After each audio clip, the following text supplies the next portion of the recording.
Hello dear student, আসসালামু আলাইকুম। জাতীয় বিশ্ববিদ্যালয়ের অনার্স চতুর্থ বর্ষের ইংলিশ ডিপার্টমেন্টের স্টুডেন্টদেরকে জানাই আমার ভিডিও ক্লাসে স্বাগত। আজকে আমাদের ভিডিও ক্লাসটি হবে মূলত ক্লাসিক্স ইন ট্রান্সলেশন এই কোর্স থেকে হোমারের লেখা ইলিয়াড নিয়ে।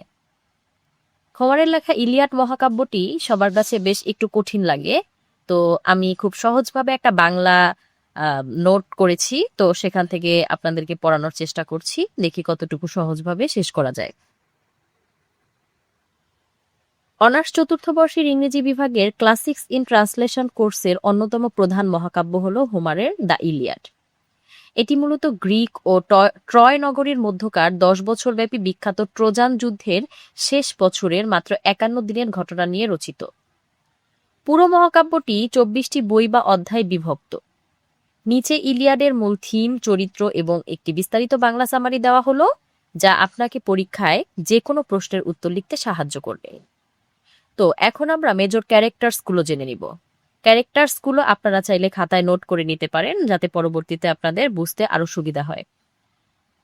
ক্যারেক্টার্সগুলোকে আমরা 3টা ভাগে ভাগ করেছি, একটা গ্রিক পক্ষ, একটা ট্রয় পক্ষ, আর একটা হচ্ছে দেবতাদের যে ক্যারেক্টার্সগুলো আছে সেগুলো। গ্রিক পক্ষের প্রথম ক্যারেক্টার্স হচ্ছে একিলিস, গ্রিক বাহিনীর শ্রেষ্ঠ এবং অপরাজেয় বীর, আংশিক দেবতা। মা থেটিস ছিলেন সাগরের দেবী। অ্যাগামেমনন, গ্রিক বাহিনীর প্রধান সেনাপতি এবং মাইসিনির রাজা, অত্যন্ত অহংকারী। পেট্রোক্লাস, অ্যাকিলিসের পরম বন্ধু কিংবা প্রেমিক এবং যুদ্ধসঙ্গী। ওডিসিওস, অত্যন্ত বুদ্ধিমান এবং চতুর গ্রিক রাজা ও কূটনীতিবিদ। মেনিলাউস, স্পার্টার রাজা এবং অ্যাগামেমননের ভাই, যার স্ত্রী হেলেনকে ট্রয় রাজপুত্র প্যারিস হরণ করেছিলেন। এরপর আসি ট্রয় পক্ষের ক্যারেক্টার্সগুলো জানতে। প্রথমে হচ্ছে হেক্টর, ট্রয়ের প্রধান যুবরাজ এবং ট্রোজান বাহিনীর প্রধান বীর, অত্যন্ত দেশপ্রেমিক এবং পারিবারিক মানুষ। প্যারিস, হেক্টরের ছোট ভাই, সে হেলেনকে ট্রয়ে নিয়ে আসে, যা যুদ্ধের মূল কারণ। যুদ্ধে সে বেশ কাপুরুষ। তারপর প্রিয়াম, ট্রয় নগরীর বৃদ্ধ ও দয়ালু রাজা, হেক্টর ও প্যারিসের বাবা। হেলেন, পৃথিবীর সবচেয়ে সুন্দরী নারী, মেনিলাউসের স্ত্রী, যাকে প্যারিস ট্রয়ে নিয়ে আসে। অলিম্পাসের দেবদেবীদের মধ্যে আছেন গ্রিক পক্ষে হেরা, অ্যাথেনা, পসাইডন। ট্রয় পক্ষে আছে অ্যাপোলো, অ্যাফ্রোদিতি, আরেস। আর নিরপেক্ষ দল অথবা ভাগ্য নিয়ন্ত্রক দলে আছে জিউস, দেবতাদের প্রধান। দ্য ইলিয়াডের বিস্তারিত সামারি জেনে নেই। প্রথমেই হচ্ছে যুদ্ধের প্রেক্ষাপট। ট্রয়ের রাজপুত্র প্যারিস স্পার্টার রানী হেলেনকে প্রেমের ফাঁদে ফেলে ট্রয় নগরীতে নিয়ে আসে। এই অপমানের প্রতিশোধ নিতে এবং হেলেনকে উদ্ধার করতে মেনিলাউস ও তার ভাই অ্যাগামেমননের নেতৃত্বে বিশাল গ্রিক বাহিনী ট্রয় আক্রমণ করে। এভাবে যুদ্ধ 9 বছর পার হয়ে 10 বছরে পদার্পণ করে। এখান থেকেই ইলিয়াডের মূল গল্প শুরু। অ্যাকিলিসের ক্ষোভ এবং যুদ্ধবর্জন। যুদ্ধের 10ম বছরে গ্রিকরা একটি এলাকা লুণ্ঠন করে অ্যাপোলো দেবতার পুরোহিতের মেয়ে ক্রিসেইসকে বন্দী করে এবং অ্যাগামেমনন তাকে নিজের দাসী বানায়। মেয়েটির বাবা মুক্তিপণ দিতে চাইলেও অ্যাগামেমনন তাকে তাড়িয়ে দেয়। ক্ষুব্ধ হয়ে অ্যাপোলো দেবতা গ্রিক শিবিরে মহামারী প্লেগ রোগ ছড়িয়ে দেন। প্লেগ থেকে বাঁচতে অ্যাকিলিসের চাপে অ্যাগামেমনন ক্রিসেইসকে ফিরিয়ে দিতে বাধ্য হয়। কিন্তু নিজের অহংকার বাঁচাতে অ্যাগামেমনন জোরপূর্বক অ্যাকিলিসের নিজস্ব যুদ্ধ পুরস্কার ও প্রিয়দাসী ব্রিসেইসকে কেড়ে নেয়। এই চরম অপমানে ক্ষিপ্ত হয়ে অ্যাকিলিস প্রতিজ্ঞা করে সে আর গ্রিকদের হয়ে যুদ্ধ করবে না এবং তার অনুসারী বাহিনীকেও যুদ্ধ বন্ধের নির্দেশ দেয়। তো দ্বিতীয় পর্যায়ে গ্রিকদের বিপর্যয় ও দেবতাদের খেলা। অ্যাকিলিস তার মা দেবী থেটিসকে অনুরোধ করে যেন জিউস গ্রিকদের শাস্তি দেন, যাতে অ্যাগামেমনন অ্যাকিলিসের গুরুত্ব বুঝতে পারে। জিউস এতে রাজি হন। অ্যাকিলিস ছাড়া যুদ্ধে নেমে গ্রিকরা ট্রোজানদের সামনে খড়কুটোর মতো উড়ে যেতে থাকে। ট্রয় রাজপুত্র হেক্টর গ্রিকদের সীমানা প্রাচীর ভেঙে তাদের জাহাজে আগুন ধরিয়ে দেওয়ার উপক্রম করে। অ্যাগামেমনন নিজের ভুল বুঝতে পেরে ওডিসিয়াসকে প্রচুর ধন সম্পদ ও ব্রিসেইসকে ফেরত দেওয়ার প্রস্তাব দিয়ে অ্যাকিলিসের কাছে পাঠায়। কিন্তু অহংকারী একিলিস সেই প্রস্তাব সরাসরি প্রত্যাখ্যান করে। এরপরে পেট্রোক্লাসের মৃত্যু ও মোড় পরিবর্তন। গ্রিকদের এই করুণ দশা দেখে একিলিসের পরম বন্ধু পেট্রোক্লাস সহ্য করতে পারছিল না। সে একিলিসকে যুদ্ধে ফেরার অনুরোধ করে। একিলিস নিজে না গেলেও পেট্রোক্লাসকে তার নিজের বর্ম পরে যুদ্ধে যাওয়ার অনুমতি দেয়। এখানে আর্মোর হচ্ছে মেইন ইংরেজি ওয়ার্ডটা হবে, এটা যুদ্ধের একটা পোশাক বলতে পারো, যাতে ট্রোজানরা তাকে একিলিস ভেবে ভয় পায়।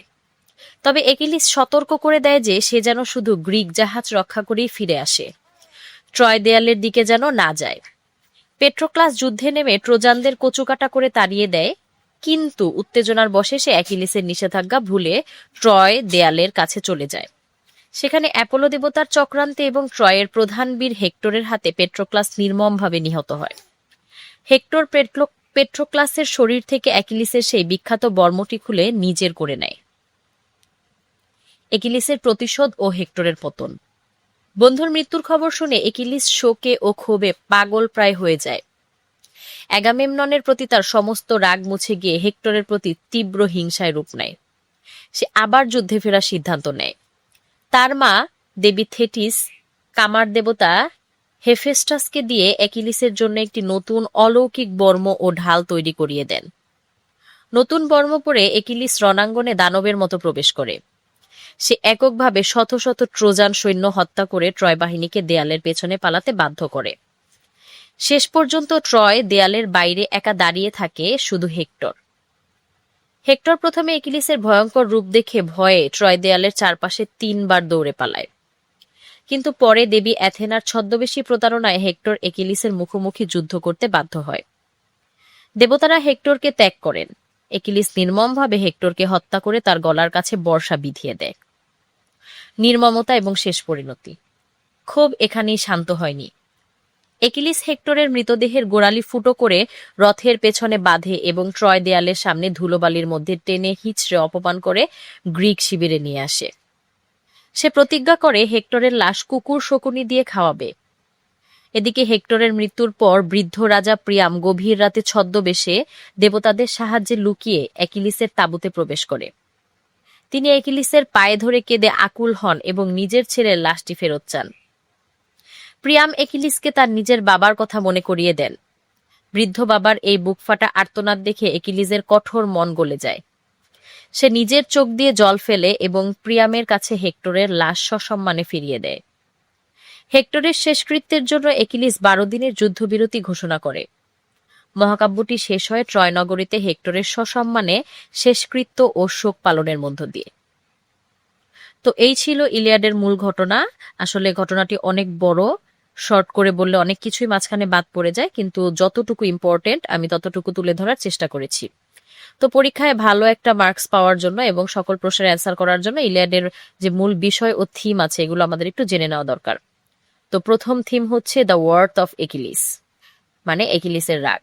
পুরো মহাকাব্যের মূল চালিকা শক্তি হলো একিলিসের চরম ক্ষোভ এবং এর ভয়াবহ পরিণতি। তারপর মর্যাদা ও গৌরব, ক্লিওস অ্যান্ড টাইম। গ্রিক বীরদের কাছে যুদ্ধবীরত্ব দেখিয়ে অমর গৌরব অর্জন করা জীবনের চেয়েও বড় ছিল। ভাগ্যের নির্মমতা, ফেট ভার্সেস ফ্রি উইল। মানুষ বা দেবতা কেউই ভাগ্য বা নিয়তিকে পরিবর্তন করতে পারে না।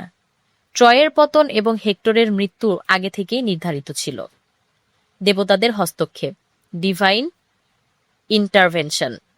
অলিম্পাসের দেবদেবীরা মানুষের এই যুদ্ধে সরাসরি অংশ নেন এবং নিজেদের স্বার্থ ও পছন্দ অনুযায়ী ট্রয় বা গ্রিক পক্ষকে সাহায্য করে।